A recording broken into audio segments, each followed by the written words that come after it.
What was Mike just drinking? Like you guys were saying, I missed I it. don't know. What were you drinking, Mike? The Dirty Mare. Oh, nice. What I is have this your this is your raspberry first crap. time you're having it? I think so. What are your thoughts? Fine. Curious what I'm you fine. think of it. Ginger, cider. It's not a bad mix. Are you a ginger guy? I didn't know this about you. I mean, I I guess. I don't know. I've never. I wouldn't put it on like my resume or anything. I wouldn't like front load my Tinder bio with Michael Ginger. Yeah. Well, actually, I might. But Noted no. ginger. Oh, for Yeah. other So reasons. Yeah. Maybe I would. But yeah, it's okay. Damn, Mike's laying it all out there right now. Can you search people on there? Like I don't know how this works. Or is it just simply like you're swiping left and right? I don't know how these things work. I don't know. I think it's just swipe left. I think you put like a radius and Oh, it's then location just based. like I guess that makes sense. it's location based. Okay. Is it is there a meta to this? Like is there a way to like I have seen people like try and game the system because like I believe there is like an ELO for Tinder. Like if you get enough people that don't match with you, then Tinder says like, okay, you're clearly a fuck up. No one wants to see you, and like you'll get less matches. So you have to essentially make a new account. wait, really? I think so. So like Todd had to remake it an Overwatch account. Like he was just stuck Yeah, in pretty much. in Yeah, bronze. Yeah, you gotta make Smurf accounts. yeah, it makes Basically. perfect sense. And this is news to me. I did not know this was a thing. This is kind of incredible. Um, so can you? Is it like possible to like hit Grandmaster like Diamond? I think if you hit Grandmaster, you immediately go into shit. What was the app called? Raya? Was Raya the one? I don't know what we're talking about now. How can we had this conversation? Granted, it was like 3 weeks ago, maybe even more. I don't think that would stick in your head. The dating app for like celebrities. Oh yes, yeah, something like that. Yeah, yeah. I think it is. Okay, so that's how you get invited there. If you're like You get invited if there. you're not a celebrity, that's how you get your That's what they access. get, and they look at you and say, this guy's pulling in tail. Yeah. This guy's doing it. Now, is it like a thing where you have to use it like and like be successful X amount of times a week, or you get Oh, demoted? You it's get one hundred demoted. percent. It's 100. It's 100%. You get like the decay, the rank decay that Overwatch has. Okay. So Okay. if you don't dead, log in dead for a game, couple dead weeks, game. then I just want to Todd's upset downloading it Todd. right now because Todd's like, "There's another place I can be toxic." He's interested. He's interested. Perfect. Anyways, Mike, before we begin tonight, I wanted to quickly, spoiler free, of course. You had the chance to see one Jonathan Wick 4 already. Yo, What I sure spoiler. did. spoil it for Todd only? Like just message him all the spoilers. But Yeah, no problem. how are you feeling walking out of that movie theater, seeing the fourth Yeah, installment? Where's that in your? it Where's that was. in the rating of the four? Where would you put that one? Ooh, good question. Because I think I do need, for instance, the first one's playing right now behind me on my TV. Mm-hmm. And actually, watching the first one now again, and just knowing everything I know about how the story progresses, it's almost as if the first movie was just an entirely different thing. You know what I mean? Because in that first movie, yeah, the whole The Continental still assassin, exists and everything, and well, the whole assassin like underworld thing was always in the background. It was really just like, here's John, He was just trying to general get John out at the John, these beginning. mafia That's why. guys. yeah, Yeah, he got out, and all Yeah. that stuff was just in the background. Once you get into this whole world, it's almost as if movies 2, 3, and 4 were their own trilogy, and this is a prequel almost.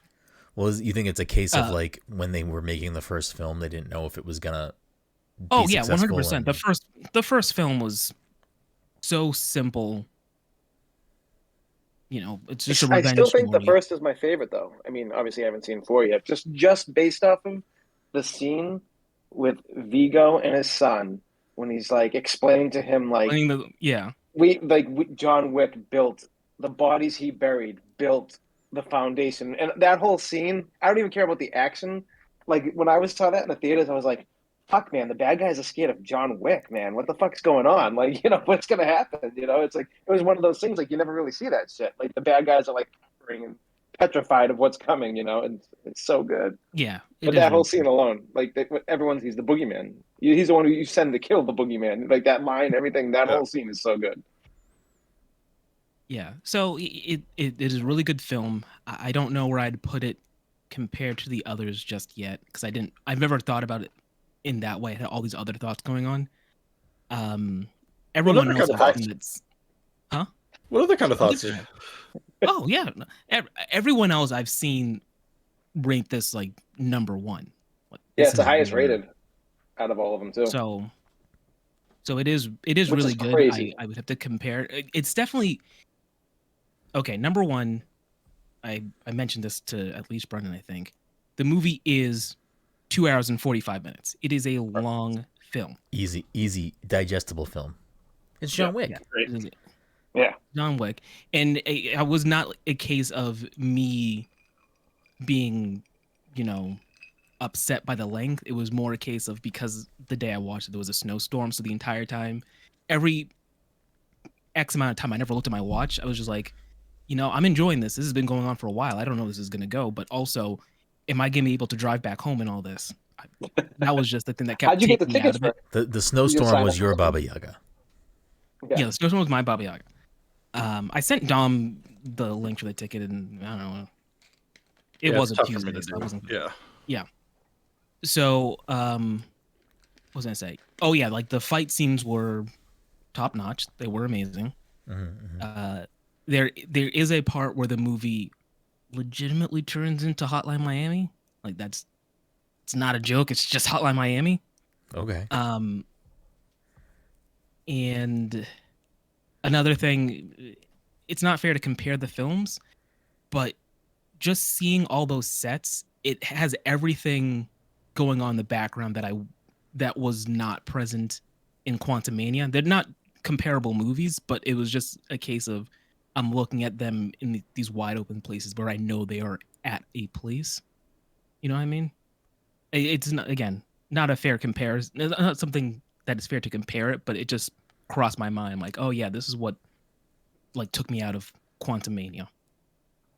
I guess I don't Um, understand. You mean like the CGI was better in John Wick and it didn't remove you from the scene? Is what you're saying?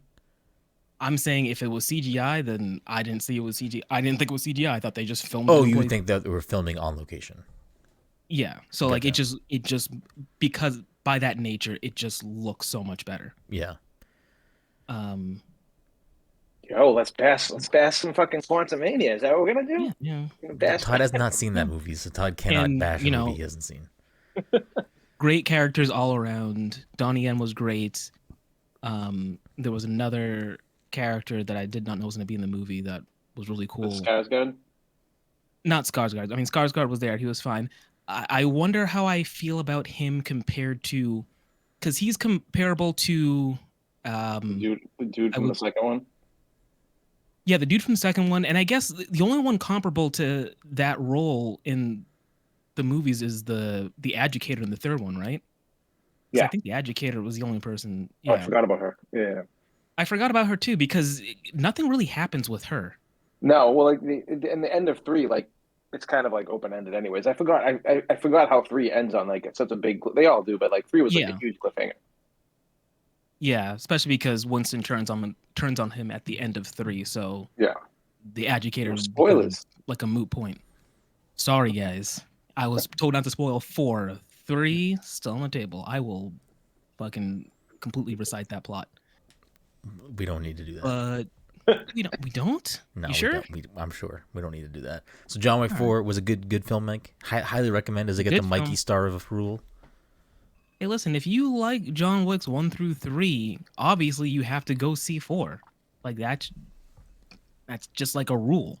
Okay. It's just wild to me that like I said this to you guys earlier, but like four movies that have like all either surpassed or stayed in line, and like you don't usually see a four film franchise Oh yeah, be like critically acclaimed like this. It's wild. No. yeah. At the bare minimum, I would not say this movie was a step backwards in any way. So this is if we're saying like each movie is better than the last, then this is definitely the best movie. Interesting. All I'm right. pumped. I can't wait. I'm excited. I'm excited to see it at Getting some me point. back in theaters. John Wick. Let's go. Anyways, welcome You've already everyone. been back in Oh, theaters. he has been I know, back in but this theaters. is. I was gonna go see John Wick, but Scream. Yeah, Scream too. You should have just went with Mike. I don't know why you didn't go with Mike. Yeah.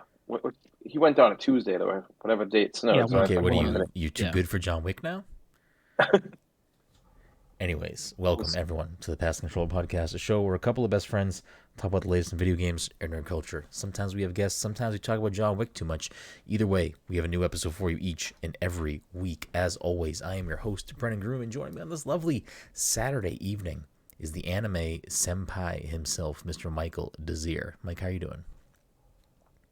Yeah, you know. Can we really talk about John Wick too much? Is that No, that it's not actually possible. possible? We can continue to talk about John Wick as much as we want. If you want to hear us talk more about John Wick, did we do separate episodes or did we just do one episode on all remember. three? I don't remember either. Did you pick I- all three? I have no idea. I think I did pick all three. Yeah, we all saw them, so it's not like we had Yeah, to, like, you know. yeah. It was me watching. Oh, them so the you first can time. do a triple feature, but we can't do doubles. I see. Yeah, no, I can. I have the for John Wick. Anything's possible. If we want to do if we want to do a rewatch quadruple feature for John Wick in April, I mean, let's do it. You know what I I'm love saying? that. That's the one that you like. Love though. You know, like out of like everything that we were like throwing Yeah, at my you, you're pick. like, Yeah, what's my this? What's pick. this? My pick. My pick, though. It's my pick. Gotta remember it's my pick. Anyways, also joining us tonight, of course, is the Baba Yaga himself, Todd Gary. Todd, how are you doing tonight? Good. Okay. Good. Rounding us out, of course, the Disney Daddy, tuning in from, I don't know, Toon Towers, Mega City. Dominic 40. Dom, how are you doing? I'm here. I don't know why I called it Toon Towers at first, but Toon Towers would actually be a dope name for a spot I on really know Fortnite. where you were going. I didn't know Yeah, where I was gonna go either until I then was like, fuck it, Fortnite. It would be interesting to have like a whole like cell shaded area, Yeah, like for the cell shaded characters. it would be. I feel like I was gonna say it would be. Yeah, you could just do like the environment is all cell shaded. That'd be fucking dope. Yeah. I wonder if it would just like be too hard for them to have that part be a separate thing on the map. Maybe we fuck something up, but that would be I don't know. I fucking feel really like cool. I feel like even right now the Mega City looks different. Yeah, Mega City is. I kind of have a feeling that the map is going to change throughout the season, and more things are going to rift out, and things are going to either, like old things are going to get permanently added to the map, or new locations are going to get rifted onto the map. But we can get into. I do want to talk about Fortnite a little bit tonight, so we'll get into that in just a moment. But a couple of quick housekeeping things. If you're listening to this live, you're listening to this weekend or early next week. Of course, this is our last episode before PAX East. So housekeeping is gonna kind of talk about some of that stuff. So I will be on a panel on Friday, March 24th at 7:30. I will be joined by friend of the program, Jesse Vitelli.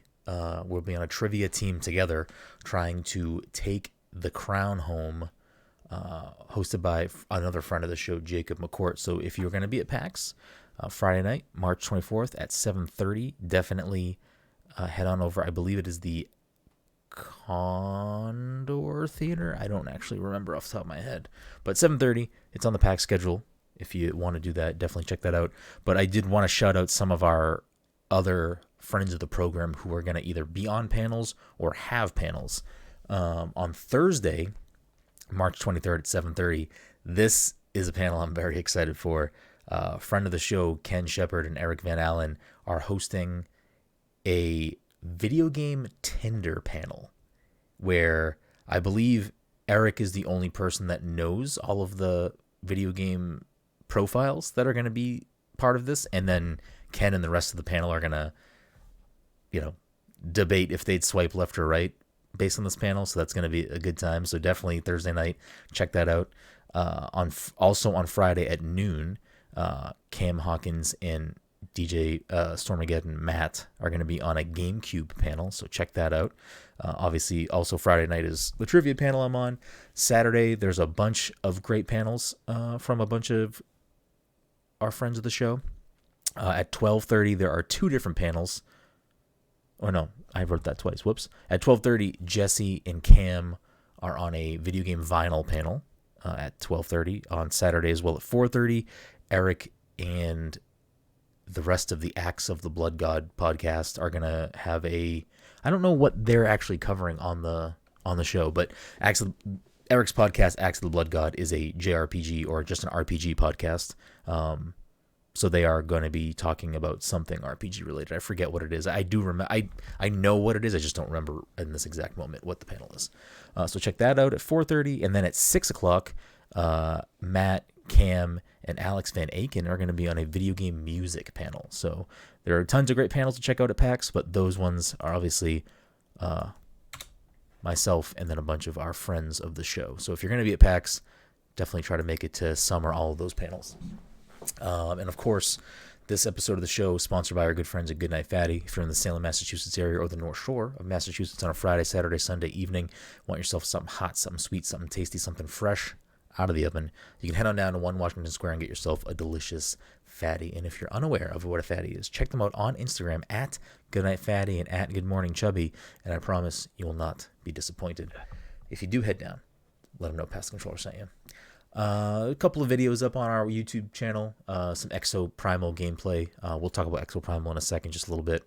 But before we get into those things, we're obviously a few weeks now into the new Fortnite season. We briefly talking about that, so I figure we could dive into that now. How are we feeling about this current change into the new Fortnite season? Obviously, some major changes to the map. I think the biggest being Mega City, which is like I feel like there's probably never been something with buildings that tall in it on the map. Tilted didn't have buildings that were as tall as Mega City, I don't think. The only downside with Mega City is buildings are like empty. Like there's not like multiple floors like Tilted.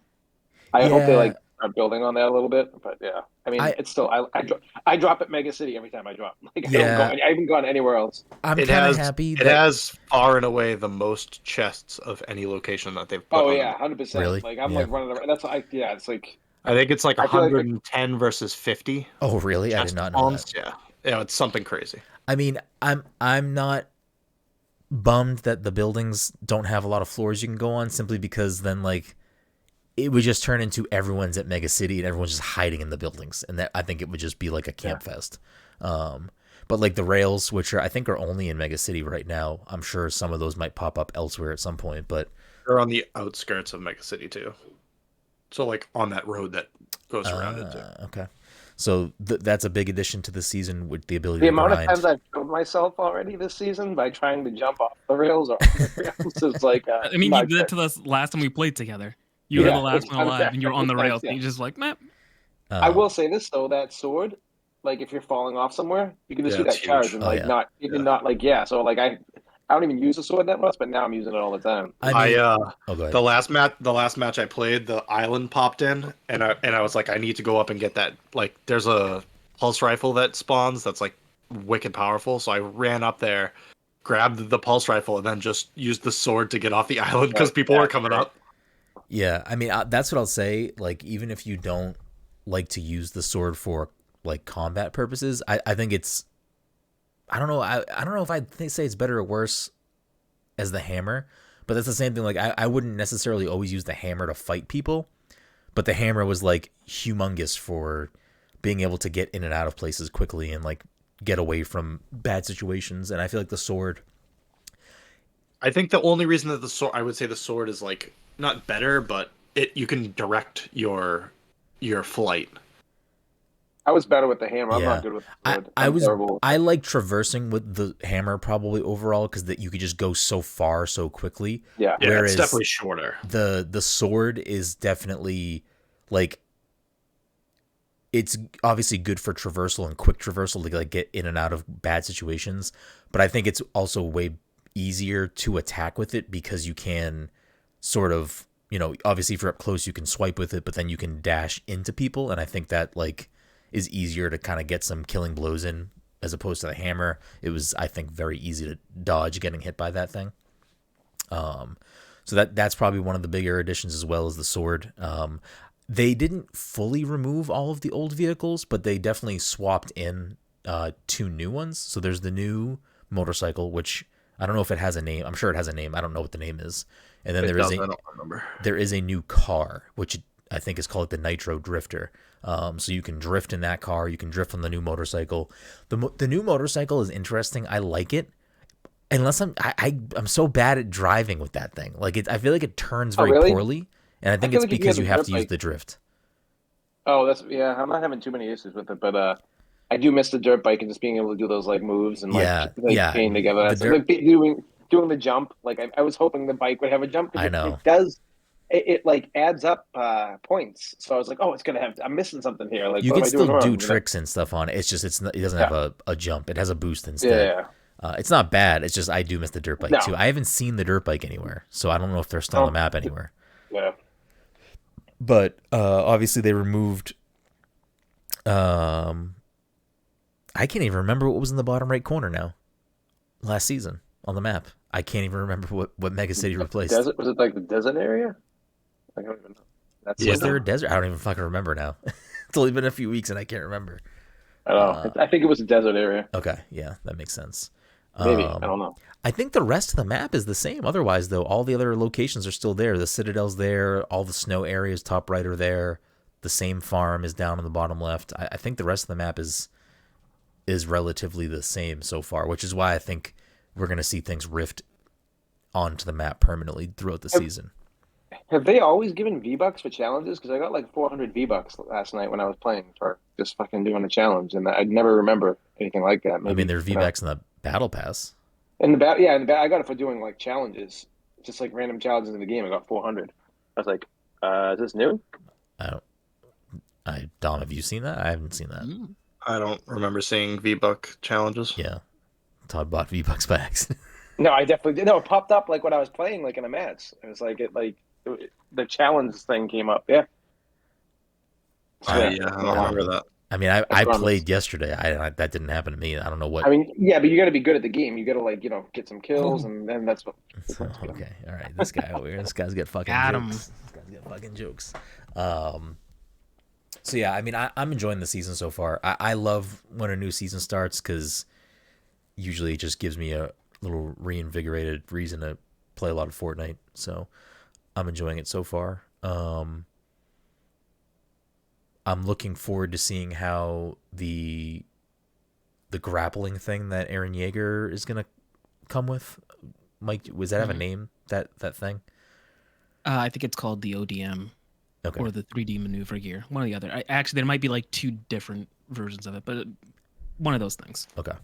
So I think it's going to function very similarly to the web slingers. So I'm looking forward to that because that should make the game. I mean, these new faster vehicles and like the rails to grind on, it's going to be wacky, zipping around with all these things to move quickly. I wonder if when Eren Yeager comes into the game, like I don't know anything about Attack on Titan, would it make sense for like Titans to show up and like ruin the map and then like new places come in? I don't know. I mean, yes. I don't know if they're gonna go that far with it, but it'd be cool. It'd be cool if they just came out of the ground and ate you. Is that what Titans That would do? also be, yes. Yeah. It'd be scary, but it'd be cool. Just to have some beast titans all over the map, or just one. Just one beast titan, he's gonna grab a bunch of rocks and throw them across the map. And if you happen to be there, it sucks for you. Okay. Cool. Anyone else have anything else to add about this new Fortnite season? I was playing today, and I was somewhere in Mega City, and I was standing in a lobby, and I was like, I wonder if they try to bring in Die Hard. Yeah, I don't know why they wouldn't at this point. Because there was a building that like was very reminiscent of like Nakatomi Plaza. Yeah. I forget, and it said like something Plaza, and I was like, I wonder if they would try to bring in Die Hard this season. That'd be cool. That's like an instant buy skin, I'm trying to think it of makes sense with like Terminator and everything else. And is Rambo in this game? No, that's PUBG No. or something. We briefly talked about like ideas of like things. I think it was on a podcast. It might have just been during us playing, but of like things that would make sense for this season. I feel like for this season, I don't know if it was on the podcast. Or Oh, not, for this season, actually, not not John McClane, but whoever he played in Fifth Element. There you go. And what? In the Corbin Fifth Burnson? Element. I Is that his forgot. name? Element. Yeah. Why would that make sense in this one? Because it's also like just sci-fi. I think that it would fit with the theme of Just give me Mega. fucking Cyberpunk. That's all I want. Cyberpunk would make sense. What else do we say? I think the rumor is Cyberpunk and Akira are supposed to come. That would be 2 Keanu skins now if they do Cyberpunk. If they gave you Johnny Silverhand. No. I'm still on the fence of if they would do Edge Runners or 2047. I hope they do the anime. I was gonna say anime. That would be dope because they could do like the same kind of animation they do with Dragon Ball and everything for Edge Runners. That'd be sick. Yeah. Like kind of like cell shaded almost or whatever. Yeah, that would be pretty good. I don't know. We just got Claire and Leon. So. Yeah, I bought the bundle on that immediately. Yeah, I'm honestly surprised at this point. Like, Joel and Ellie were rumored for a while, and now Last of Us show is over. Yeah, the season's over, wild. and still no Joel and Ellie. I'm very confused by that. Well, the way that Druckmann responded to that was like never do that. It was like weird. It was like that's not. But I feel like that would be out of his control anyway. That seems like a Sony thing that would they would make that decision. Well, I mean, they haven't brought back God of War, so like. But Aloy came back. Aloy is there now. Yeah, what the fuck? Yeah, that's so weird. It is. Probably because Aloy's like, I don't know. I feel like no one talks about Horizon after it comes out, like every fucking game, and like I'm sure it's a good game to most people, and I didn't necessarily like it, but I feel like the chatter of like Horizon died down after the first month of both games. I mean, don't get me wrong, 2 games killed it back to back, but Wait, when does the DLC come out when fucking Tears of the Kingdom comes out? Because I'll just laugh if that's the case. I don't know when it comes out. Has Master Chief come back? Yes, he's come back a bunch. I've seen him a couple times. I don't remember. Yeah. I know Gears of War has come in at least a second time. I don't know how often it's come back. Are you sure Master Chief's come back a second time? I don't remember Master Chief. Yeah, because I could have bought him and I didn't. And I regretted not buying him. Oh, that's an easy decision. I know. You know what? I think there was a couple things in the shop at the same time, and I'm like, fuck, I want this. And didn't buy it. I'll probably buy Kratos if Kratos comes back in the shop. That's like an insta buy. I did buy Claire though. I don't really care about Leon, but I did buy Claire.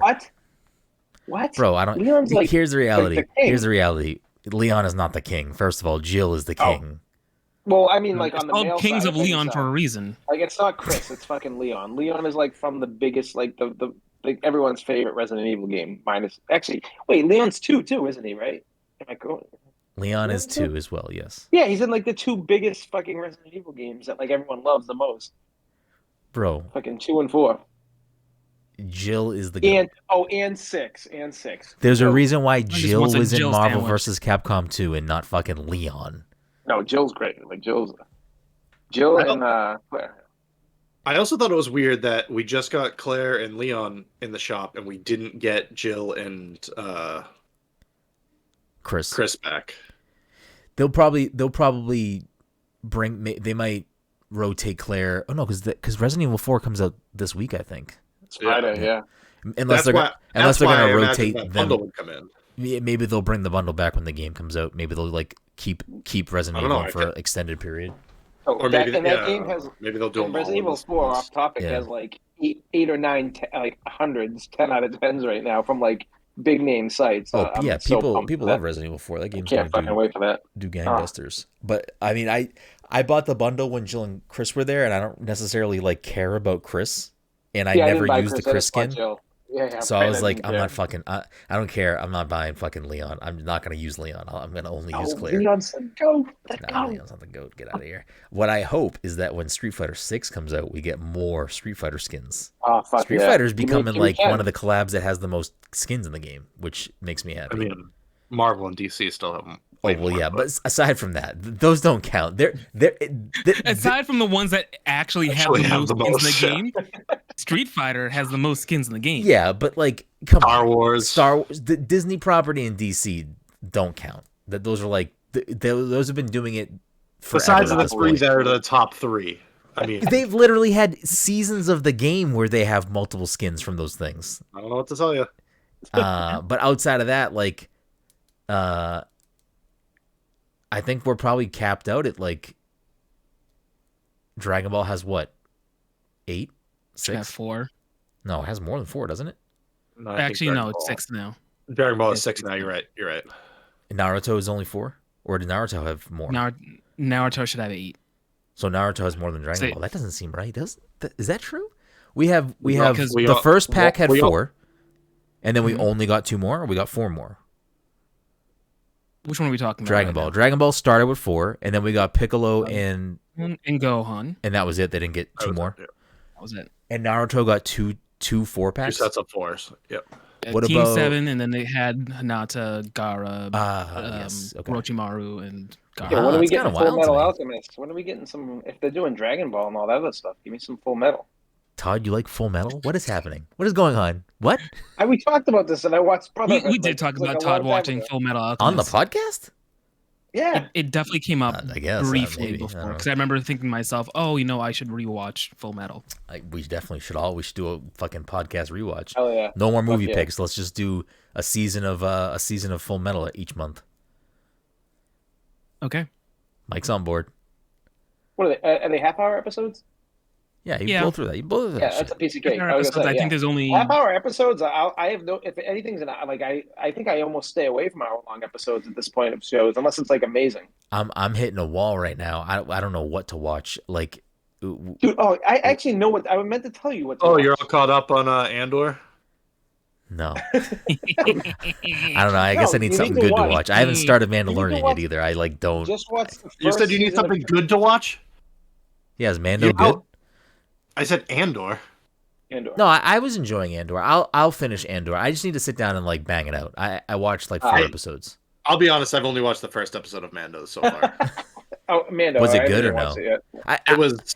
It's I don't know, it's more of the same, unfortunately. It's not that I don't want to watch Mando and I don't want to finish Andor. It's just I've been watching so much other shit and a lot of shit is ending. Like Last of Us just ended, and who knows Ted when Lasso. season 2 is going to be of that. Yeah, we don't need it anytime. Ted soon. Lasso just started, and I'm fucking gonna be crying when this season ends. I'll tell you that. Shrinking this season must I almost don't be think over. Ted Lasso is going to end after this season. I honestly don't. They already I said it think is. there's, like, did they? Did they? Oh, he they- said that like originally, but like I don't like at this point. They're gonna end it. I'm pretty sure they're Yeah. gonna end it because No, so what do you in need to watch interviews they're next? asking some of the other actors if they like, oh, would you do a spin-off show of Ted Lasso based on your character? And anyone that's been asked that has been like, oh no, I can't do the show without Ted. Like there's no show You can do without a Roy Ted. Kent show. I think Roy carries that show on his back, even though I love Ted. It's an ensemble show. I don't think It it is. would. No, everyone's Yeah, I great. don't There's think not a bad I don't character think in a that show. split off show where it just follows like one or a few of the characters would be as interesting. I think there's a lot I'd of still like watch I'd still watch it too, but I think there's a lot of moving parts that like Yo, push so that the next show thing through. you need to watch is True Detective season Bro, 1. stop! Get the fuck out of here. First It of all, is- I'm still it- watching shit. The I'm first still, the first season of True Detective is a It's masterpiece. like one of the best. It's one of the best seasons of television. I in tried to general. watch the Like, second season and I was like, this isn't even the same show as the first season. So like yes, and like I think the second season is nowhere near, but the second season like the bar was so fucking high for that Who first was- season that Who was the second It was- season? I can't remember. Colin that Farrell, Colin Farrell? Vince Vaughn, yep, yeah. Yeah. I'll have to give it another try. I just it's- remember watching like the first 2 episodes and No, being like, this it is doesn't not even the come first season. close. Like the acting in like the first season of True Blood, you'll never see. That's like McConaughey in his prime. not True Blood. Yeah, True Blood, yeah. That's like McConaughey in his prime. Yeah. It's like and Woody Also- Harrelson, they're- Banger opening, banger intro song. right? Not only that, but like that first episode, the the OP dialogue of of it, that Mike, first you good? Yeah. that Top 5 anime dialogue OPs? of that first episode is insane. Like it's like there's like talking about like life and like everything. It's just like crazy dialogue. I need to rewatch that season actually. Bro, I'll Just do watch it, that. man. I'll Do it. watch that when you watch the Psych Odyssey documentary. That's a fucking big ask though, right there. That's like 25 episodes All hour right, long. get fucking with it. Get invested. It's best. That's the best TV out right now. I wish I could Brennan's been rewatch it. watching Vanderpump Rules. Let's be honest. Oh, man, I've been doing that too. But Wait, really? Yeah. That's a different podcast for a different night. No, what the fuck else were we watching? I feel like I just finished something else too. Oh, Poker Face. Fucking fantastic show. Watch that show. That show is so good. But Poker Face season's over. Shrinking must have maybe one episode left. Ted Lasso Honestly, just started. Don't bother with Last of Us. Just play the games at this point. I would recommend just play the games instead of watching the show. Are you saying that I don't to me? know. What are you talking to? No, to Dom and Mike. I don't think they've watched it yet. I watched the first episode, and I've decided that I've already played the game. It's literally like it's just like a sped up version of You know what I will say about this? I think that I wish that Last of Us did what they did the first 2 episodes with how they took like an outside view of scientists and I watched the second episode too. Second episode when they talked to that lady, that stuff is like that was so good. Like when she's like, bomb this whole place, bomb it right now. And you can see like the fear in her eyes, and then like it goes to like, the main characters of the show. But I wish they did that like every episode where they just like talked about like the beginning. Hold on. Wait, which episode was the Nick Offerman episode? Maybe I watched 3 episodes? Three. I watched 3 episodes. Todd, you're sitting here saying you want more stuff, other stuff, yet your biggest complaint was that the show didn't have enough Joel and Ellie in it. No, but I'm talking about like three fucking minutes. I just need that like every You're episode. Ridiculous. Like, we can do a whole episode on Last of Us. It's not tonight. We're not talking about Last of Us. No, we're not talking about Last of Us. No, we're not. No, we're done. We're not talking about Last of Us. No, we don't have time to talk about The Last of Us. We do not have time to talk about that. We don't have time to talk about it. It's fine. You didn't like it. It is a fine show. I don't think it's like the best TV. I think it's a fine show. C-, it's fine. The show, I think this is where I come down on it. The show is unfortunately not meant for you, Todd, and it is not really meant for me, and it's not even meant if for I Dom. didn't watch The Last of Us, I don't know if I'd like that show. Like if I didn't play the video game, I don't. You can't have that opinion because you've played the game. I've seen a lot of people that have never played the game and like had no like knowledge of what the game was about and have watched the show and been like, "This is fantastic." Yeah, so. exactly. Jen has no opinion on the game because she has not played the game and she liked the show. And her sister also watched it, never played the game, knows nothing about it, and enjoyed the show. So like, it's like the new shiny toy though. It is Daddy Pascal. It is. It's one of those things. It's like the new shiny toy. Fucking like everyone's talking about it. So it's fucking whatever. Anyways, we don't need to talk about it. It's fine. It's The Last of Us. Whatever. Solid C-. It's fine. But I started watching the show called Daisy and the Six.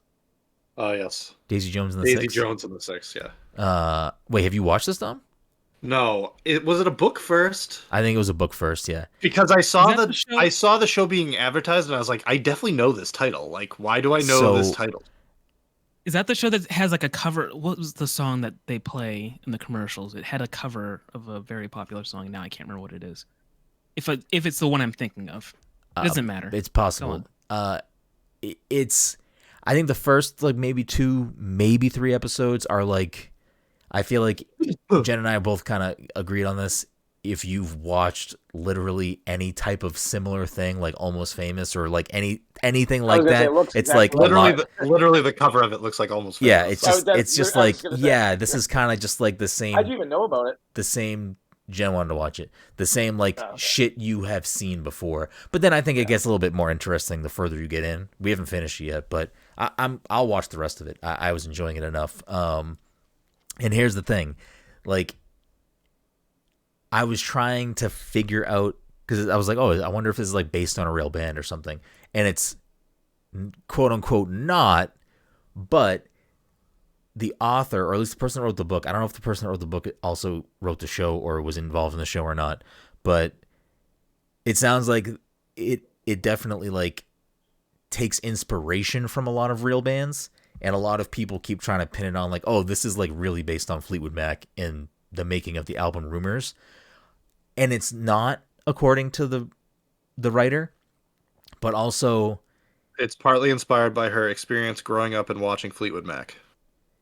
So if you read what the author says, she said that yes, it definitely was inspired by that, and then they name a bunch of other bands and stuff that inspired it. But then like they go out of their way, and at least in the thing that I read, to say that like, oh, it isn't about that. Like it's not supposed to be that. But obviously heavily inspired by that, which then sent me on a rabbit hole last night of reading about Fleetwood Mac And that's bro, like the craziest shit ever. That was a crazy band. That band makes no sense to me. They have some fucking bangers though.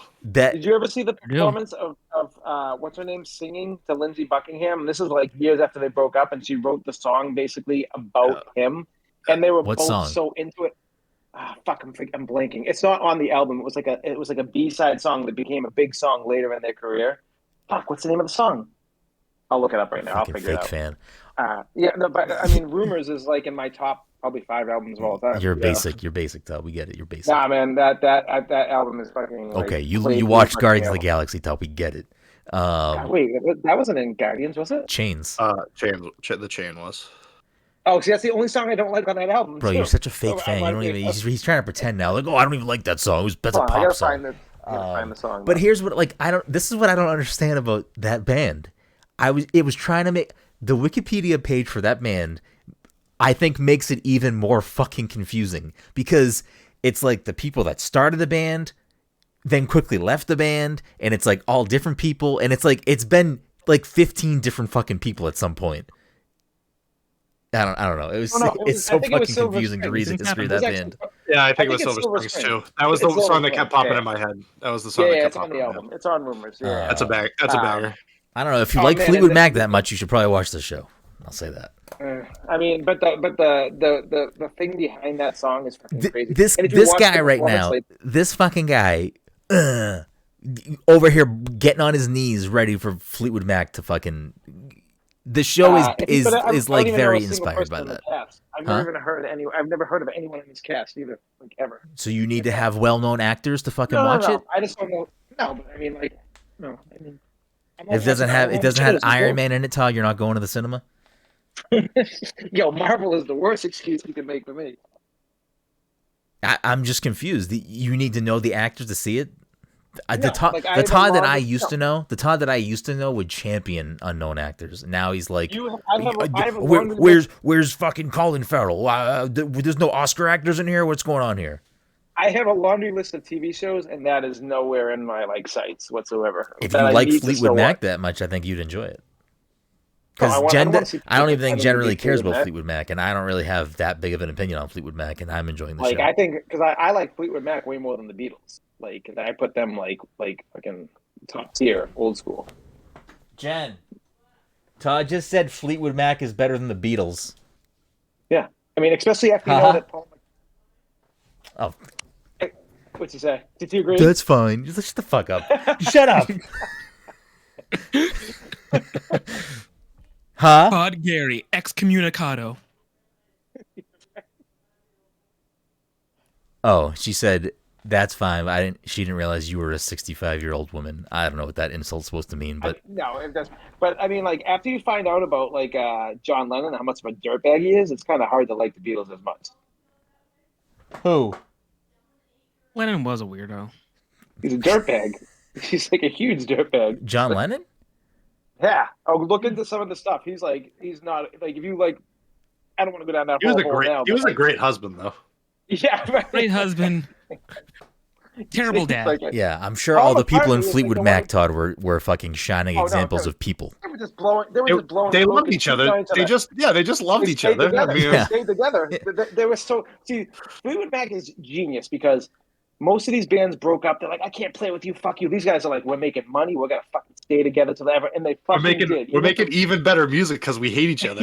Yeah, right. Exactly right. I don't know. Anyways, you like them that much, you should watch the show. Lindsey Buckingham, greatest guest on What's Up With That? Oh, shit. Oh, I didn't even put that together. Oh, my goodness. Huh. Interesting.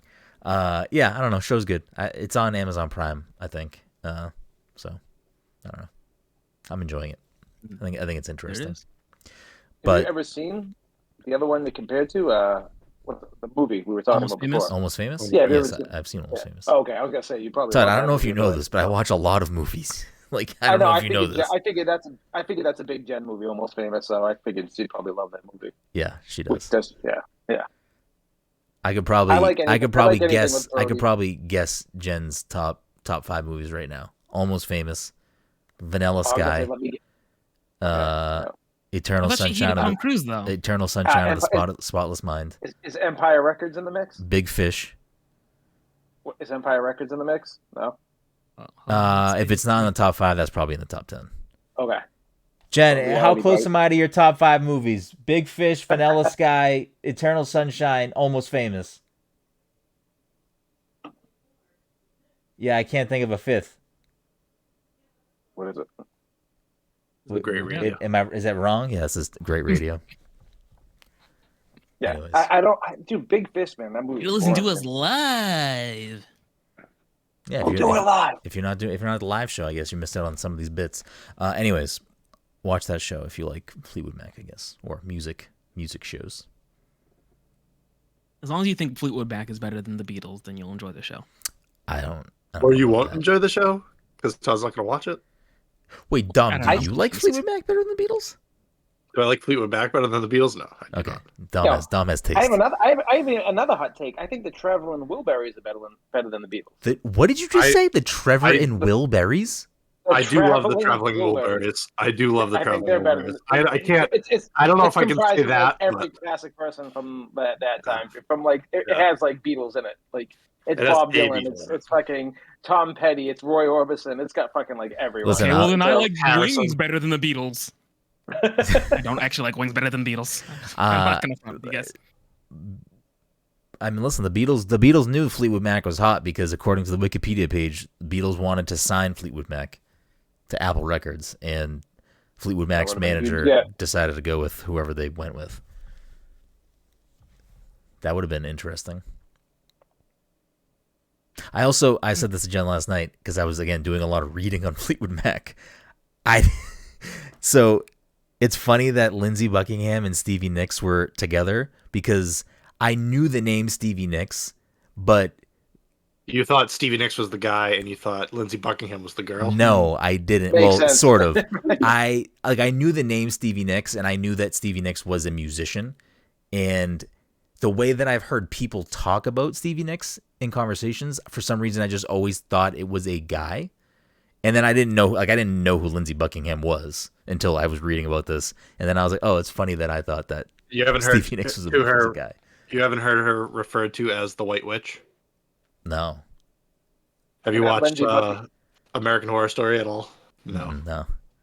She was in the Coven season. Huh. Oh, I gotta watch that. I feel like I'd like it, but is Coven the one they filmed in Massachusetts? I don't know. It's the season about the witches. No. Is that the Lady Gaga? No. Okay. No. That was Hotel, I think. They filmed one of the seasons, or at least an episode, in Massachusetts. It's possible that they filmed a episode of Coven. It was about witches, so yeah. I don't know if they filmed it up here. They definitely filmed something for that show in Provincetown. That's how I know, because Jen's family saw it being filmed. If it was, I mean, Coven was like at least 5 years ago at this point. So yeah, is there a new season out? It might be the newest season. Is American Horror Story done? Yeah, it might even be longer than 5 years. Coven might be longer than 5 years. Yeah, Coven was a while ago. Yeah. I feel like I've seen commercials for it, not recently, but the big thing with in the last 2 years. Lindsey Buckingham is known for playing guitar with his long nails. Fucking that he used to blow coke off of. He fucking didn't use a guitar pick. He just fucking played with his nails. Classic. If it works, it works. Can't Can't argue with results. It says to present. Asylum. Oh, Asylum. Takes place in Massachusetts, at least. That was the second season. That season was terrible. Is that? Oh wait, hold on. Asylum. Oh, Asylum was the second season. It had Zachary Quinto in it. Wait, so how many seasons are there? Are there 1, 2, 3, 4? Are there like 10 seasons of the show? Sounds about right. Oh, is there a season? Is there a season called Double Feature? That's the one that was filmed in Provincetown. It was aired in 2021. I haven't watched it. Yeah, that was the second to last season. Yeah, I've watched half of the seasons. I don't know. I have no interest in that. Anyways, they're all their own stories. I don't know. They're campy, but they're decent. I don't remember what we were going to talk about. Oh, I mean we're running low on time here, so we'll have to cut the something. But I guess we'll briefly talk about Exoprimal since no, I guess we can talk about Exoprimal next week, I guess, or something. But since this is the week before PAX East, I figured we could do a quick little sort of PAX East survival guide. If you're listening to this before you head to PAX, just kind of some things to consider. Know where the bar is. To know where the bar is. Yeah, just let them know where the bar is. That's fucking it. I mean, I'll say this, Mike. You have any tips for traveling to PAX East? If you're coming from out of state, if you're coming from a different place to here. Coming from out of state. You travel. You've been on a plane. You and Dom have both been on planes in current times. So, right. How was that experience? I haven't flown on a plane in at least 5 years. It was probably when we went to fucking I got back home. Yeah. I got back home and there were kids running, like just rolling on the floor. I was like, okay, this is how we're living our lives now. Like in the airport? Yeah, I was like standing in baggage claim and like they're just rolling around the floor. Like, okay. You have any tips for that, Mike? How to avoid that? How to avoid put your kid on a leash. Bear spray. I don't know. Is there anything for people to consider getting on a plane in current times if they haven't been on a plane in a while? I don't know. Maybe there is no answer to that. I have no idea. I don't think there's an answer. I think if you've flown before, it's the same thing now, with or without a mask. Yeah, I think everything's back to kind of Bring something to watch or read. Keep yourself entertained, or you could sit there quietly, staring directly in front of you. Okay. The last time Amanda flew, which was like 6 months ago, she said no. She was the only person wearing a mask. So I don't think anyone's even wearing masks on planes anymore. Well, that's what people do now. I will say you can't get me to get in a plane. Like you have to like literally be like, I'm paying for a round trip for you to go somewhere, and then I'll be like, I don't even know if I'm still. Yeah, I don't know when I'll feel good about getting on a plane. But I mean, if you are traveling here, obviously, consider your surroundings and make smart decisions while you're in these places. But if you're at the convention, PAX is still following health guidelines to wear masks, so you have to have a mask to be inside the convention center. So keep that in mind if you are not. Yes. I was surprised by PAX is doing that because I was in the convention center without a mask very recently. PAX is doing that. Okay. PAX does not want. I was going to say the convention center is not anymore. For PAX, I think you even will when have I to wear went, a mask. yeah, when I went to Fan Expo last year, I think if they had mask guidelines and they were extremely lax, I don't think anyone was following them. Yeah, I'm assuming PAX is taking this very serious because didn't they lose someone last year, or was it the year before? Like it was someone that like passed away who worked PAX on the East last year. Somebody that was working for Penny Arcade did pass away from COVID. So it makes sense. Yeah, I think I mean, I think it's just also potentially a liability, so they probably just don't want to deal with that problem. It's wild thinking that we weren't wearing masks and we were like there at the peak of the pandemic, like fucking just like. Remember they were like. I mean, I don't think it was peak. It was just literally like a week before. It was a week before it got here. I think it was around before that. Like there was shit going on, but like remember there was someone just standing by the fucking escalator, spraying it and just rolling. And that's like what he was doing. Oh yeah. That's. He was just like spraying. There was like two dudes just sitting by the escalators. Yeah. So, I mean, just, will if you don't feel well, even if you traveled here, don't go out. Don't go into the convention. Don't go out and do things.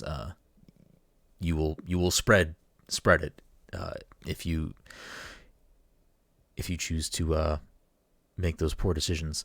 But I don't think you need to have vaccination status for PAX this year. I know last year you had to present your vaccination card. I don't know if that's still the case this time. Yeah, I was looking around on the website. I couldn't find anything. It says verification of vaccination or proof of negative test are not required for admission. Yeah. I mean, I would still, especially if you're going to a place that has people traveling from all over the world, lots of people in a tight, closed space. If you are not vaccinated, I'm not going to tell you do it your life, but I am going to tell you to get vaccinated. You got to assume there's going to be people that have COVID there. There's just too many people. 100%. There's people that don't care. There's people that care. There's just, so those things aside, those are all real risks and things you have to consider. Be smart, distance when you can, and take a lot of time to take breaks, go outside, get some fresh air, change out your mask, wash your face, wash your hands often. You can do that in the bathrooms there too. But, just generally you can usually get sick when you go to these types of conventions. So, obviously with the threat of COVID also still a thing, you want to be extra careful to just make smart decisions. I mean, before COVID, I was late to the PAX thing. You guys used to go forever. But you guys brought up every year the PAX plague. Yeah. That was before COVID. You know what I'm saying? Yeah, everyone would be sick after PAX. You're in that space with so many people. It's very easy to get any type of cold or flu.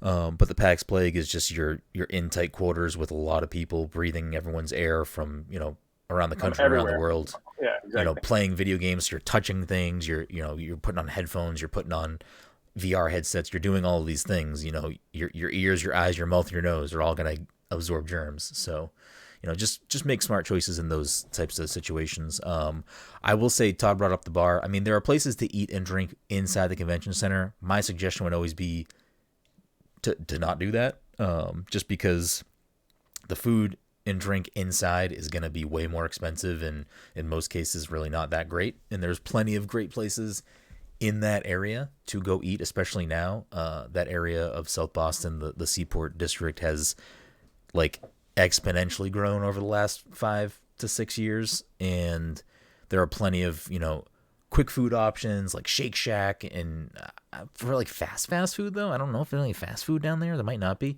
but there are quick food options like Shake Shack and stuff like that. Dunkin' Donuts, that's about it. Yeah, Dunkin' Donuts and Starbucks are around there. There was a Jimmy John's at one point across from the convention. I don't know if that's still there. Yeah. But there's also plenty of sit-down restaurants and bars. There's a lot of good bars over there. A lot of good breweries right in the Seaport. I mean, obviously, there's Harpoon, which, if you really want to do the super touristy thing, great.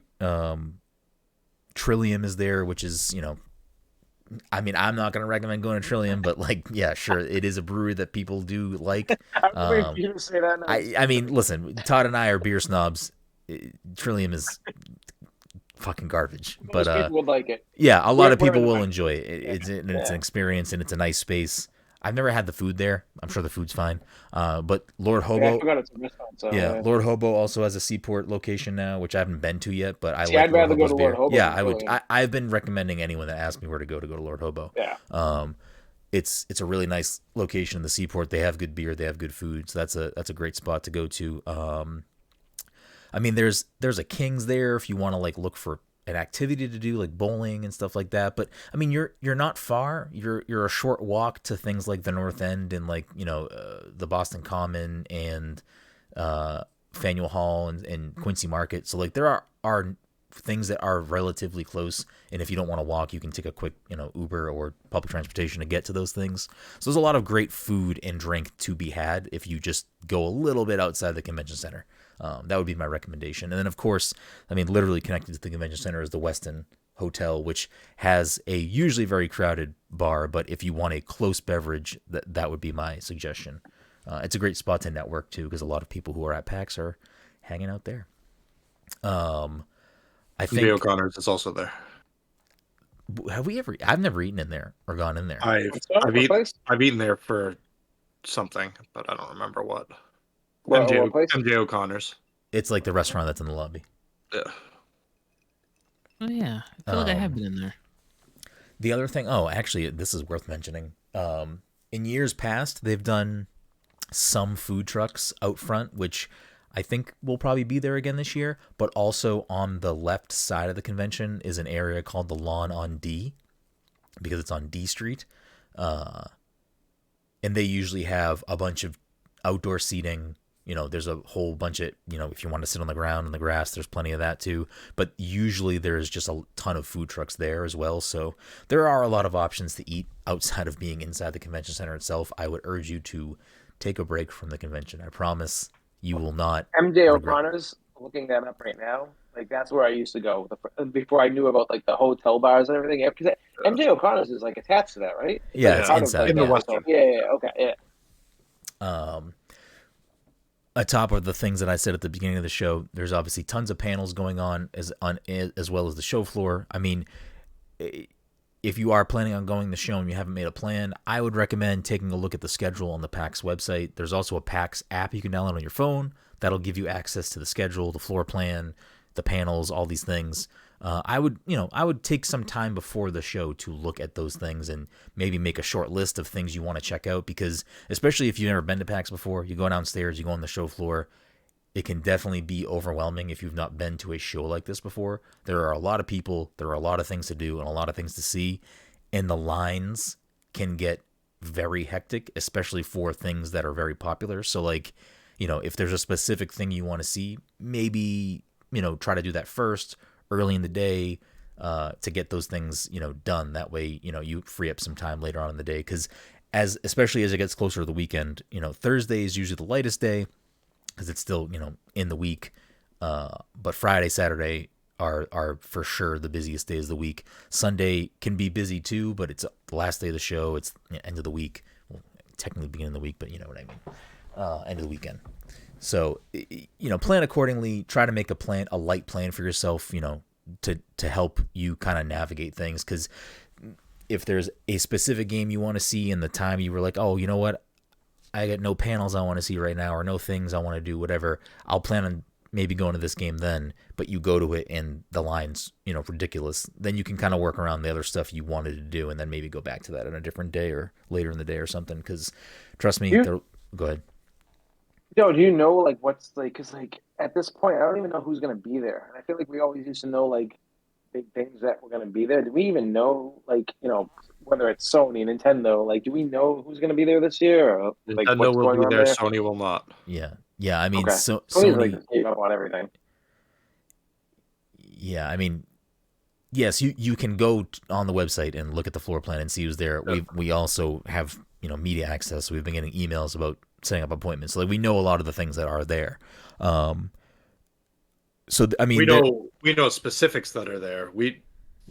Anyone can go on the thing and find out who's going to be there, though. Yeah, exactly. So there are ways to look and kind of make a plan. Not every single thing that will be there is listed on there. I don't believe Nintendo lists what is going to be there, but there's a pretty clear enough plan if you're going as a fan to check things out. And you can assume that if Nintendo's going to be there in March, that there's going to be a Tears of the Kingdom something, and you know what I mean? Yeah, you can. I don't know about that. I don't think Tears of the Kingdom's going to be there. You don't? No. Or the Mario Plumber thing. What do you think's going to be there? I think the Nintendo booth is just going to be a bunch of a smattering of games that are either already just brand new coming out on Switch and then things coming to Switch. I don't think it's going to be Tears of the Kingdom, unfortunately. I think it's going to just be a lot of demo stations of different games. Okay. That's what they've typically done. I know 2020 it was Animal Crossing, but I feel like normally they have half of their booth is dedicated to a big release that they have, and then I'll be fucking thrilled if it's Tears of the Kingdom. Right. But from the little knowledge that I have about what Nintendo is bringing there, I don't think it's going to end up being that. I would love to be incorrect. I'd love to be very wrong about that, but we'll see. I also feel like if it was going to be there, I feel like Nintendo might have promoted that a little bit to get people very excited to go to PAX and see that. Because they could really just own the show if they were bringing Zelda there. Or if they just came back and brought the same fucking Animal Crossing thing and been like, hey guys, we're going to do one more fucking update for you guys. And I'll be like, sold. Best thing at PAX ever. I wish that too. Just give me a teeny little update.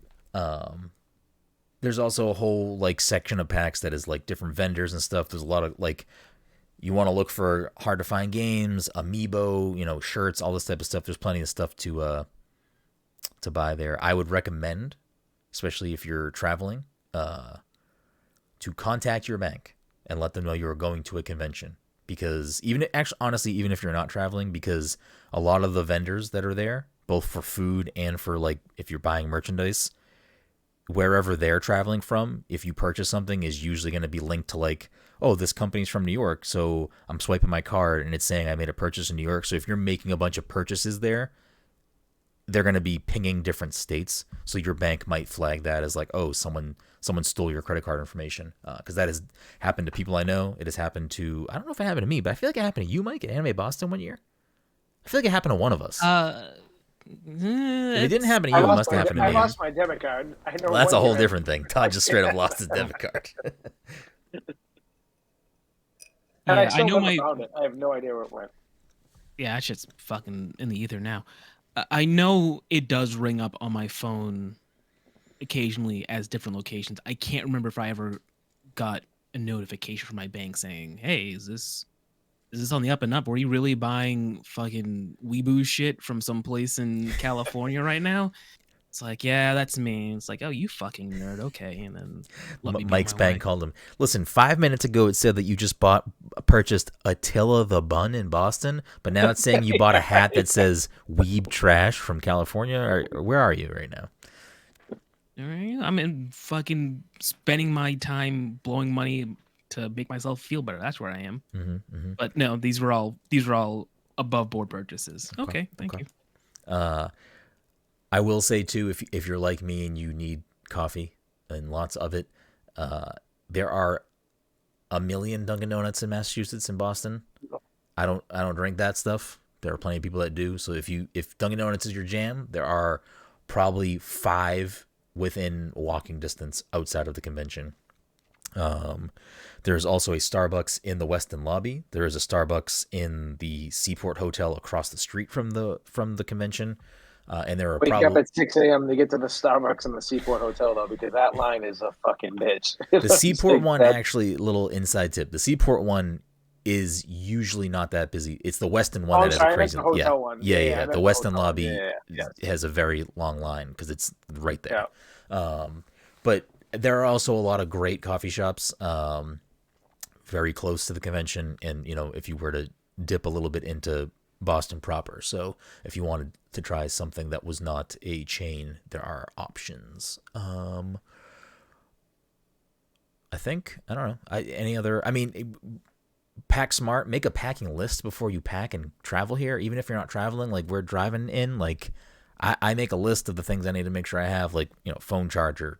If you're going to be in a situation where you like need to have a portable charger, bring a portable charger. Bring edibles instead of fucking regular weed. Just fucking easier. If you're down with that shit. Yeah, I don't know. Todd, you can buy your guide there. I used to walk out to my car in the parking lot, and like, how many times would I be like, "Hey, I'm going out to the car. I'll bring it back." Then I'd go to my car and then stop at the bar, and then be like, "Hey, where have you guys been?"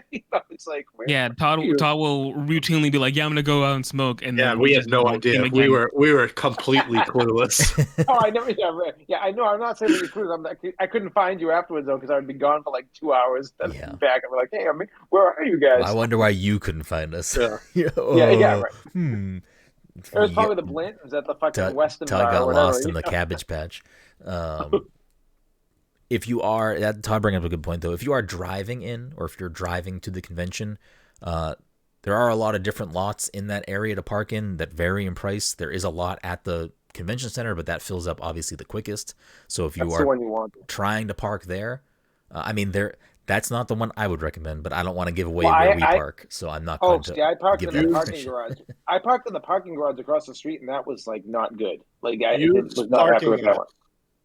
Use parking apps. Find a lot that works for you. If you're parking for the weekend, find a lot that you can pay the cheapest for the weekend. Yes. If you're looking for something close, find something reasonable that you can park close. Yeah. Use parking apps.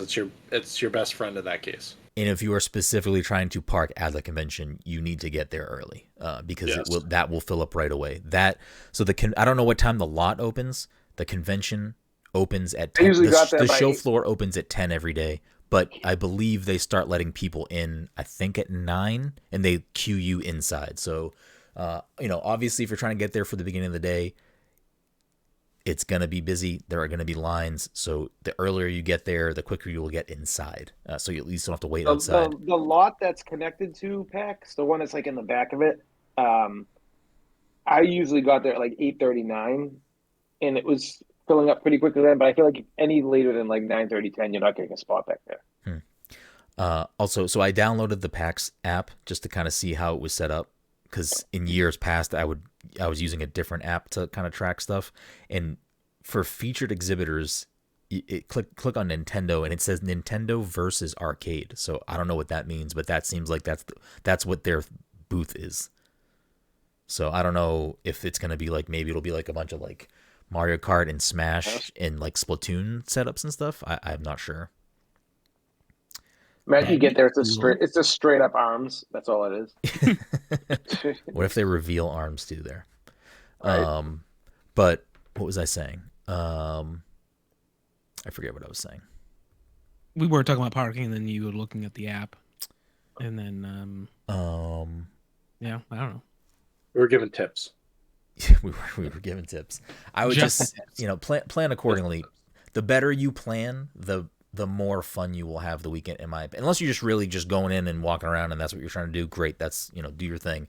But if the better you plan, there are a lot of things to see there. You will get overwhelmed. You will, if there are panels that look interesting to you, like the ones I mentioned at the beginning of the show, or other ones, you can look through the schedule of panels. You can search that if you're looking for specific topics, whether it's video games or tabletop or whatever it may be.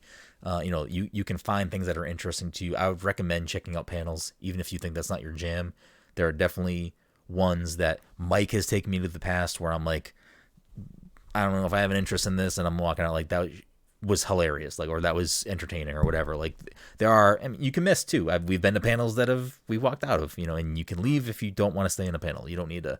I wouldn't be a dick about it. I wouldn't like make noise and be like, you suck, and moon them or something. But it sucks. I'm out of here. do people still moon people? Like, is that a thing people do?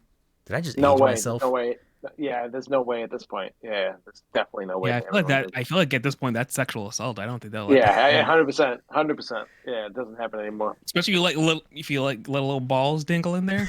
Like, no. That's no. Mike, that's not mooning someone at that point. What is that called? I don't know what that's called. Oh, what did they call it? Brain, yeah. Brain? Oh, hanging brain. Oh, anyways, yikes! What is this? That's show? my next pick. I'm gonna pick. Fucking. Nah, I can't remember the name of the movie anymore. Hanging brain. Ryan Reynolds movie where they were at a restaurant. Waiting. There it is. I will say too, if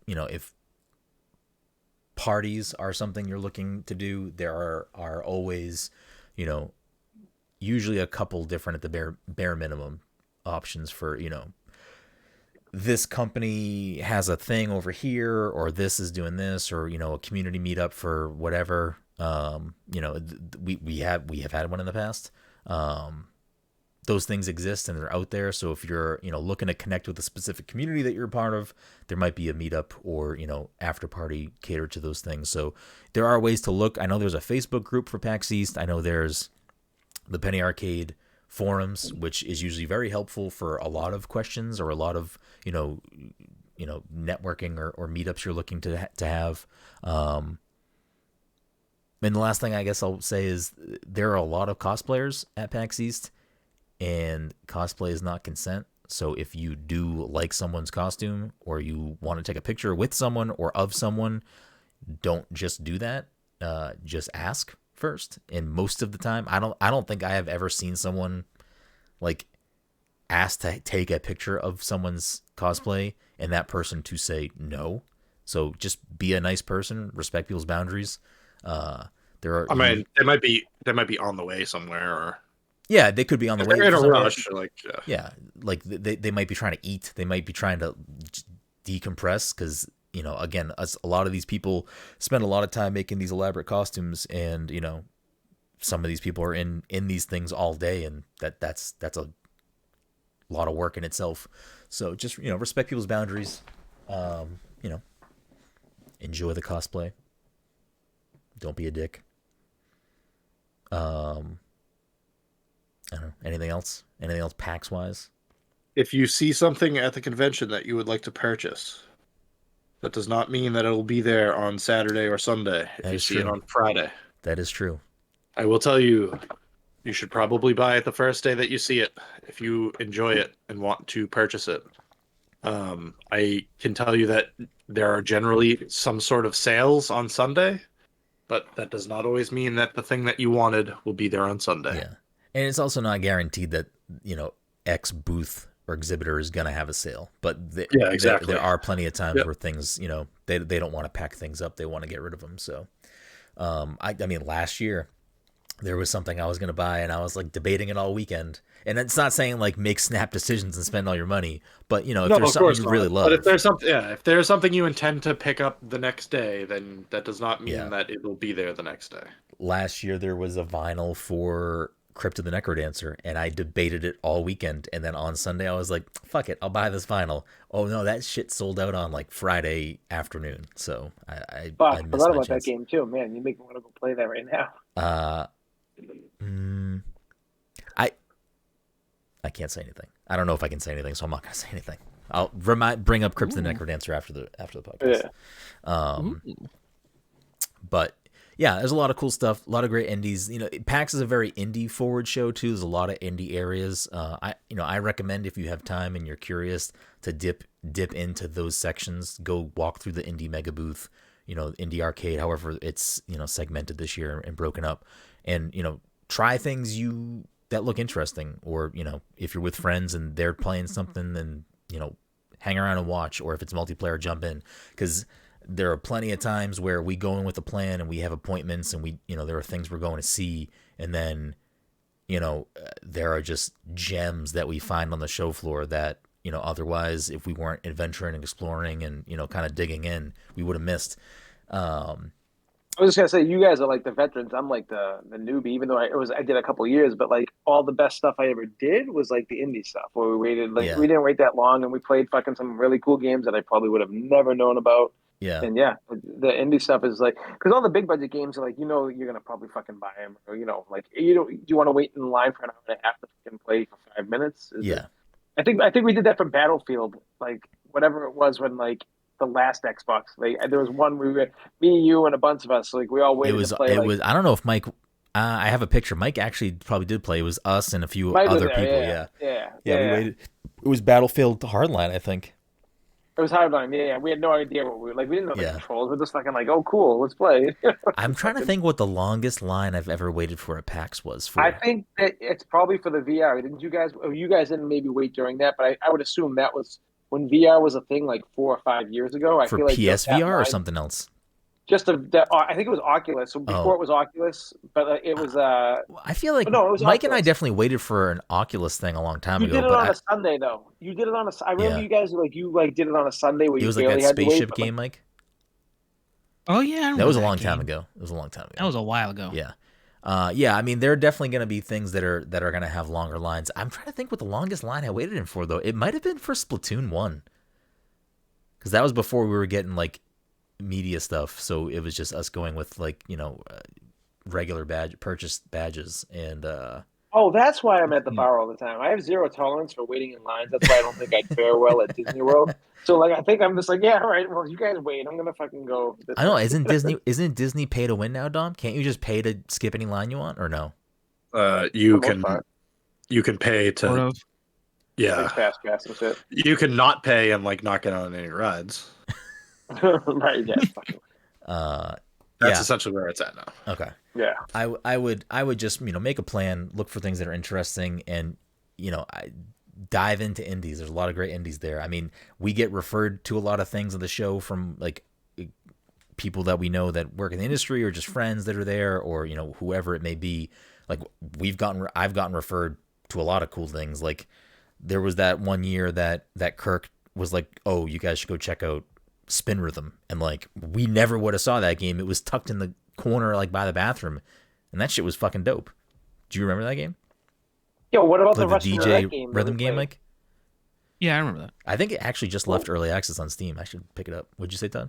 Didn't we play a Russian roulette game, or am I like completely off? Yes, we did. I do recall that. Yeah, that was in the Kickstarter room. It was an NES game. It was like a new game for the NES, and it was a Russian roulette game. That was great. That was a great game. And then there was that one, and then there was Hat something. King of the Hat, baby. King of the Hat. King of the Hat, man. I'm still pissed that like I can't play that game. It's on Steam. Like, buy a PC. Is it deck verified? I don't know, but I feel like you can still play everything even if it's not deck verified. there are here's what I'll say. Deck verified is supposed to mean that they've validated that it will run properly on the deck. But there are cases where a deck verified game has issues, and there are games that aren't deck verified that run just fine. Yeah. So it's a crapshoot. King of the Hat's great. They actually want to come back on the show, so we should get them back on the show. They were supposed to come on in December, but we had some scheduling conflicts. So. Only if they release it on console. That's the only that's the stipulation. That's my stipulation. But yeah, PAX is a great time. You know, obviously PAX East is in our backyard, so we're a little biased to that show specifically. But I mean, it's a great time. I mean, I've met wonderful people there. I've met people that I'd consider true friends from that show. You know, we've had great experiences meeting people from all over and playing things that, you know, we otherwise maybe never would have discovered or played.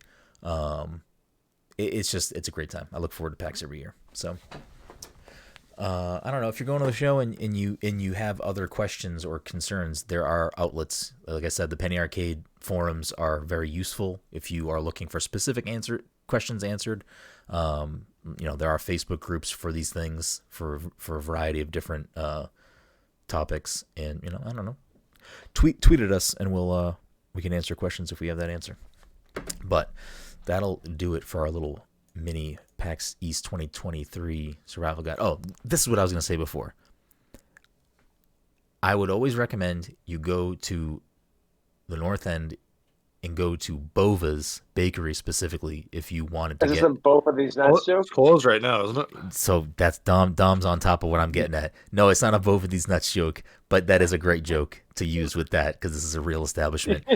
So obviously Boston is a heavily, you know, tourism heavy city because, you know, a lot of history, a lot of things, a lot of whatever here. The North End is like a, you know, Little Italy type of area of Boston that has a lot of great Italian restaurants and bakeries.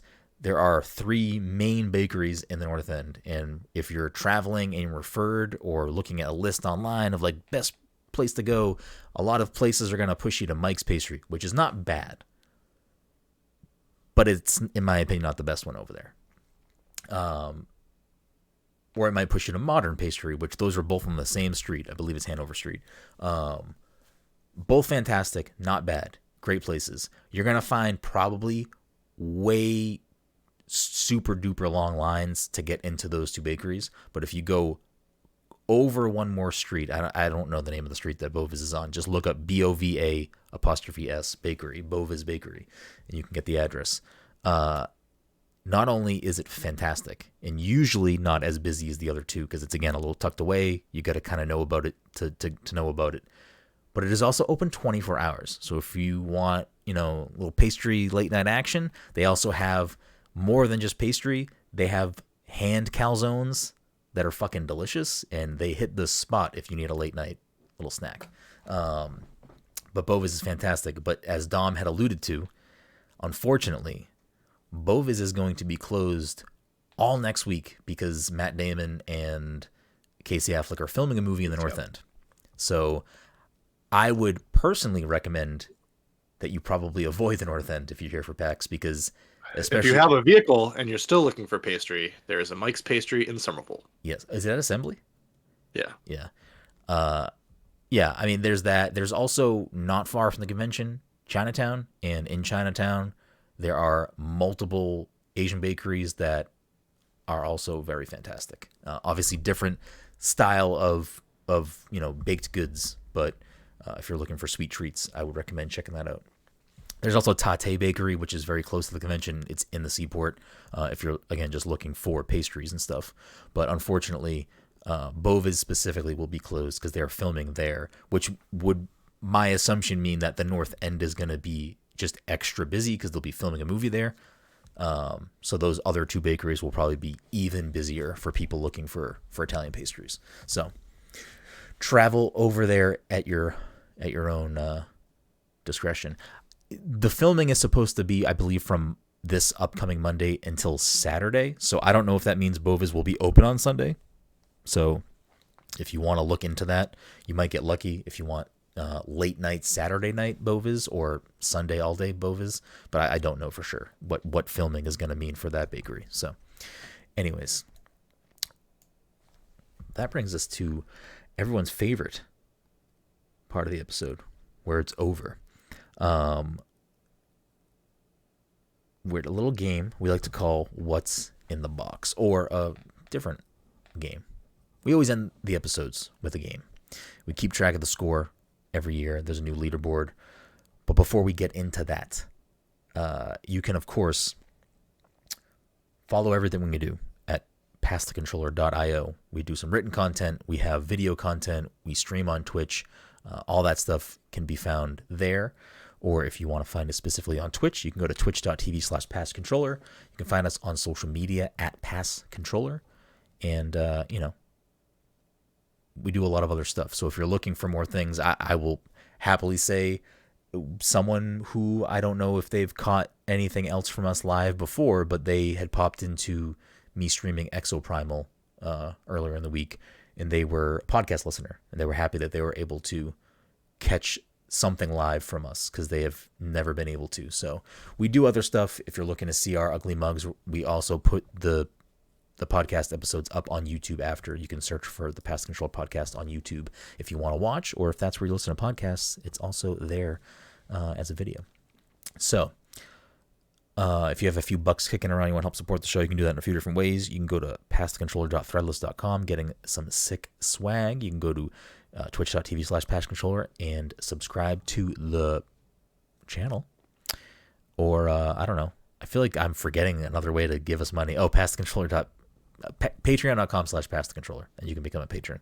But anyways, without further ado, what has become kind of the new What's in the Box is Answer Unlocked. I think I enjoy this game the most right now. Bring the music one back. One of these days, I want you to bring the music one back. I'll bring the music one back. I need to fix some settings on my computer. Trust me, I get that one's like not easy to do. It's not only that, it's that the problem then becomes I need to figure out how to do this properly. The problem then becomes I have to go in and edit the audio differently after for the podcast. Okay. Yeah. I figured the whole I'm gonna figure out a better way to do it where we can do all this at once, because I do like the music one too. So we will bring that back soon.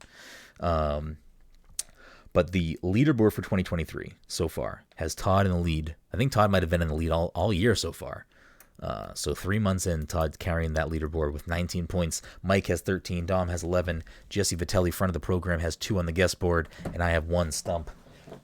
Without further ado, game number 1, Answer Unlocked. And I'll reiterate the rules for Answer Unlocked. On Answer Unlocked, I will read the description of an achievement/trophy. And sometimes the name of the achievement/trophy depends on how reveal. Sometimes the title is a little too revealing and the description is not as revealing. So I will read some form of these lists for these games, and the first person who gets the game right gets the point. Game number 1. Complete the tutorial. Oh, yo, I got this easy. Nailed it. It's a video game. Mm-hmm. Is that's all the I'm not gonna we're getting for that one? Go ahead, I just want to say, like, every game over the past 10 or so years has taught me, play the tutorial if you want an achievement. That's like a widespread. It's like even games that you're like, I don't want to do it. Like, just fucking play the tutorial. You get an easy 10 points minimum. You'll get those 10 points. I'll say this: the name of that achievement/trophy is Blank Returns. Blank's gift: acquire the open word of power.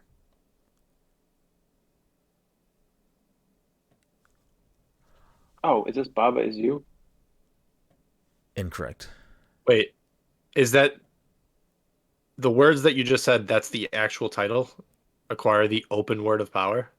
I think you skipped a word, right? I skipped a word in the title of that unlock, but what I said is the thing. A light extinguished. Complete the blank story missions. That sounds familiar. That sounds super familiar. Yeah, right. Big Mad. Complete the blank story missions.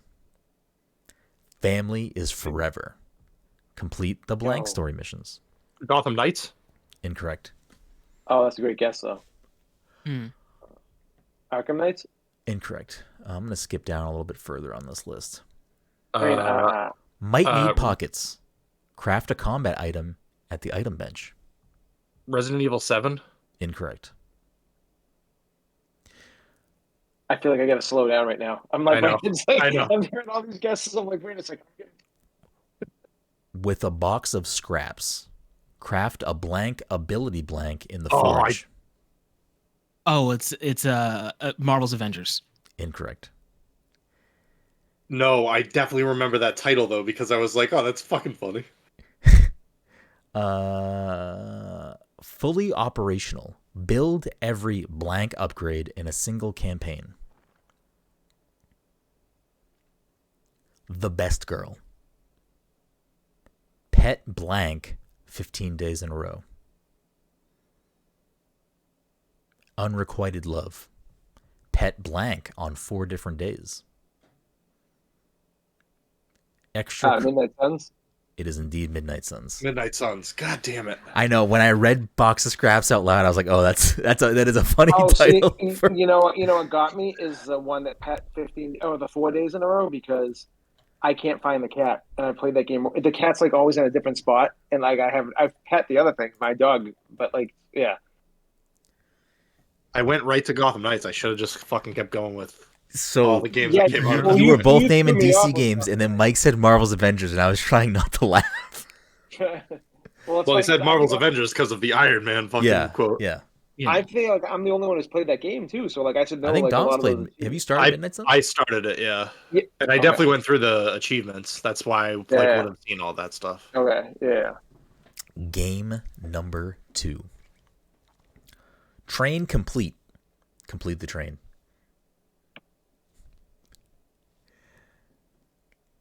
Training facility complete. Complete the training facility. I'm gonna skip the rest of the ones that say that.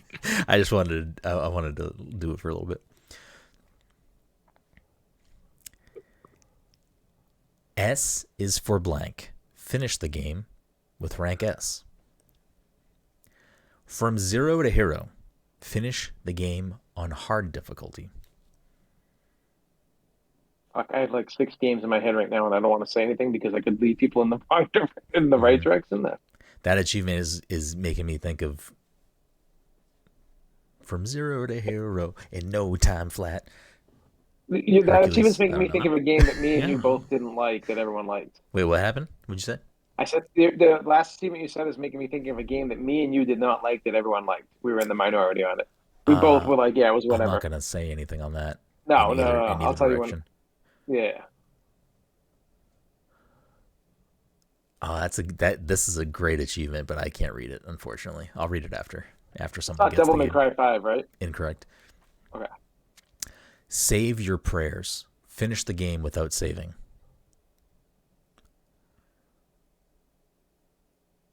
This is serious business. Finish the game without using a recovery item, including green chemicals. Taking the sting out. Defeat Stinger.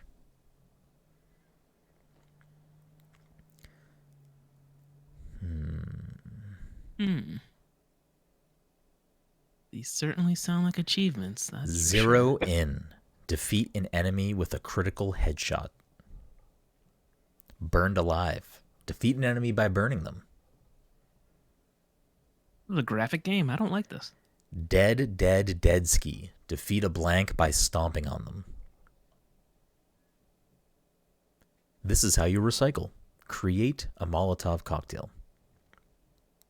Ooh, wait. Last of This Us? sounds familiar. Incorrect. Wolfenstein? Incorrect. Wolfenstein 2? Incorrect. Mm. New Blood? Young Bloods. Not a Wolfenstein game. Okay. Fashion plate. Change into a costume. Here I Not come. Dead Rising, is it? Incorrect. Here I come to save the day. Attack an enemy to save your partner who is grappling with that enemy. Partner. Guns are too It's quick. not Left 4 Dead, right? Incorrect. Guns are too quick. Defeat an enemy with a knife. Is it Resident Evil 5? Incorrect. Resident Evil 4. Incorrect. Resident Evil I'm 6. not gonna do this. Incorrect. Resident Evil 3. Incorrect. Resident Evil 2. Incorrect. Resident Resident Evil. Evil 1. Incorrect. Resident Evil 7. Incorrect. Resident Evil Resident Village. Evil. Incorrect. I'm gonna say 0. Mike gets the point. It is Resident Evil 0. Good call, Mike. Start I that was like, game on watching a you guys run train. through all the numbers. I was like, there's a 0, but no one's saying 0 yet. Are they gonna count that far? What was the I one I forgot wanted that to Resident read? Evil comes out soon too. There was one I wanted to read that I thought was funny. Oh, who's got the herb? Finish the game without compatible. Oh, yeah, herbs. that's great. Oh, that was funny. Yeah. All right. Todd can't do that achievement, that's for sure. He loves that herb. Right. All right, boys. Yeah. Game number 3. Employee of the Year. Navigate blank's labyrinth. Fuck. That sounds very familiar. Menti Fresh. Receive your first assignment.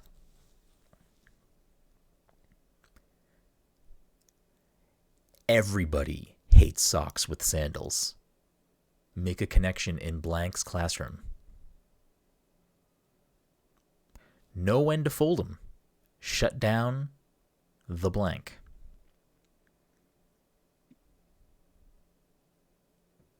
High roller revelations. Cool blank's hot streak. Can you say the title of that one again? High roller revelations. Is it Red Dead Redemption 2? Incorrect. Man, that's my head went there too for some reason. I don't know why. Sane in the membrane. Repair blank blank. That sounds really familiar too. There's like two The achievements that title, sound very- the achievements sound familiar. yeah. Ram it down. Plate blanks blank. Late blanks blank. Feast of the senses. Complete blank blanks blank. Oh, okay. There's no words there. Oh, complete. You got the word complete. A little off the top. Treat blanks follicles. Fuck. Perfect game. Bowl Strike City. To the letter. Deliver blanks correspondence. Buried memories. Raid the tomb of the sarcophagus. I don't know. So many of these sound familiar, but I can't come up with anything. The relic room. Is it Maneater? Incorrect. The relic room. Discover the blank. Archetypal victory. Peruse blank's collection. Bob's your uncle. Empty Bob's bottles. Tattered family. Soothe blank's lament.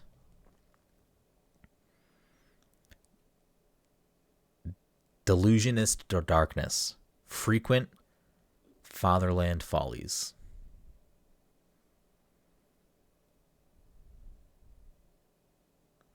Finished what was started. Dissolve the deluge of blank. That sounds familiar. That one. Yeah. Home run. Find the family camp.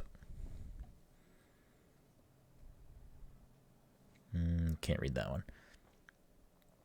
Is this one we definitely know? Yeah. Yes. Yeah. All these achievements that sound very familiar. A fungus among us. Complete blanks. Is it request. Last of Us? Incorrect.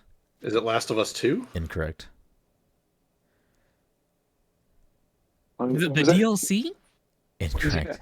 that's Associate behind- intern. Achieve rank 2. Junior intern. What was Achieve rank 10. the fungus among us achievement thing? No. What was A that? fungus You said among us. Complete blanks request. Yeah. Senior intern. Achieve rank 50. Principal intern. Achieve rank 100. Extra credit. Upgrade your first badge. Power play. fully upgrade a badge. Unlimited power, acquire all upgrades. Safe It's going to cracker, be so depressing. crack all vaults.